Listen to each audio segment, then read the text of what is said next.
What were we talking about? We were Scott and Steve. So I'm on my bus. Yes. It's actually it's like a tour bus, you know? Yeah. I designed it a long time ago, and it's sort of a vintage, like a Bar One vibe, you know? But it's cool as hell. Sinatra would have been cool in there, I think. Yeah, you know? right. And I have to make the introduction between a Steve and a Scott. And suddenly there were 14 of them. And everybody's name was Steve or Scott. And they were all staring at me. And it was just, I just ran. Yeah. Just ran, yeah. See, but when you're in your... I ran back onto the stage. Wow, that was comforting. What was the... What were we just talking about? I have no idea, man. I'm still thinking about cabbage on Easter. Sorry. I'm still thinking about your scrapey rib lung. Yeah. Awful. That's the medical... That's the medical one, yeah. To the layman, it's pleurisy. Pleurisy. It sounds like we were talking about. It sounds like the kind of thing that killed Henry VIII. There you go. You know? Yeah, and it rhymes with scrapey rib lung. Yeah, that's why people get confused. I know. It's the Scott and Steve of the medical world. Unbelievable. What if there's two doctors that are going to operate on you named Scott and one is Steve, and they confuse each other? And then suddenly I thought I was meant to sew him up. Heart surgery on each other, and you're just watching like, oh my God, I got to get out of here.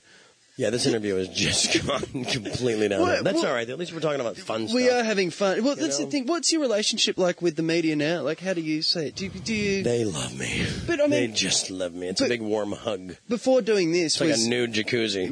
But were you like, another interview? This is going to be... With you? Yeah. But, because that would be my attitude. No, but then I saw you were handicapped. And I thought, I own him. Yeah. No. I as soon as I met you, I knew that I was in good hand. Mm-hmm. Sorry. No, I was. Thank you. Order the veal. Order the raw veal. So many visual gags. Kill it in front of you.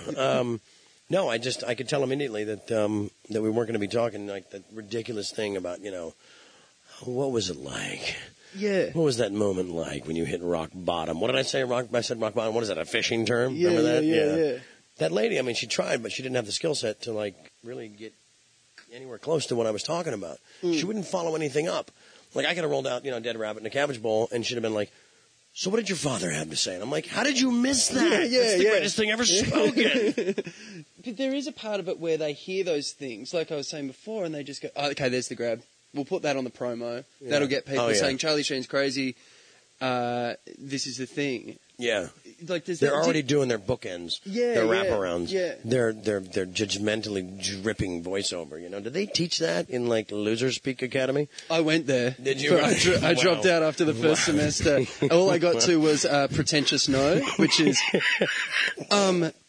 I already told you. That's all and I went well in that class, but good. That's good, yeah. Wow. Well, then there was the hate crime. There was a lot of hate crime. When I went to Hate Crime University. Yes, indeed. Yes, I applied and was kicked out. So anyway, But yeah, your relationship with the media at the moment. I mean, is it a necessary evil? What? I don't really have any interest in because I don't consider you mainstream media. No, you should see our numbers. We're barely ham radio. What's your handle? We ask people how old they are by asking how many candles they're burning. It's real CB talk. Genius. No, but you're kind of a big deal over there, right? Oh, massive. Excellent. Just ask you. They refer to you as the American Scott Dooley. That's nice. how big I am. Nice. Well, congratulations, Steve. Sorry. Quick, Scott, go kill yourself immediately. You see what happens? Scotts and Steves. Bad combination. I don't know that I have a relationship anymore because they invited me back to their contaminated party, and foolishly enough, I showed up.